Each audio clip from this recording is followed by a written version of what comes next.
Good morning.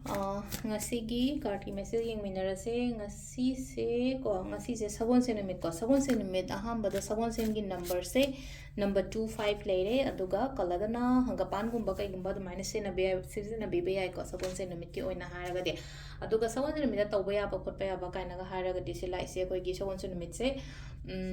ke haini akoi gi kaino se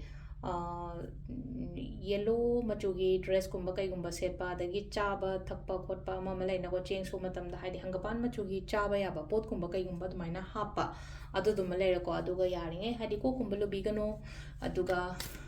phi gumba yam ka na shubi gano sigi ni message sabon se ni ko adu dum malai ko aduga ahambada koi card ki message yenga se duga timing of ba sai pe yenga se ko to sabon se ni message ko na manifestation gumba to ko pa ma malai na ko haidi peshagi kai ki manifestation to ge khot ke kai na ga haira ga ti yai ko se sa this is the later ahamba ko card number 1 card number 2 aduga card number 3 ko ahamba ani shuba ahum suba ko silere ko card sing da ma khanbira se ko ahamba se consider ani shuba consider trago ahum suba consider ko ahamba khan bangai yenga cha hadi first card khan bangai gi oina silai se ko silai se ahamba je head emotions uthok ta ba hadi control to biu ko emotions se le na ko pa je wakhan ngai tab di male to anop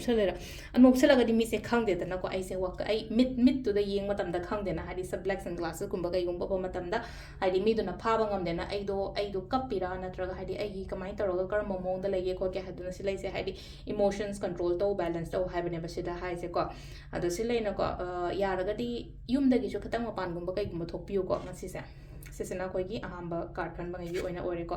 ani shubo ko ani shina silai se wakhan nungai bo oina oi ko ngasi se haidi nupim cha se maka isai ta da na ko tana to je silai im sida na emotionally satisfaction ne ba silai isna masina ko ani shubo gi card sina ko adu na achievement ko haidi relationship gumba kai gumba so yam phaba yai ko ngasi nushi na nushi chana lemina ba ko mi na ma adumba mind ro ga adumba gi mong dus lai ko sesena ko gi number 2 khan bangai gi oina hair ko number 3 ko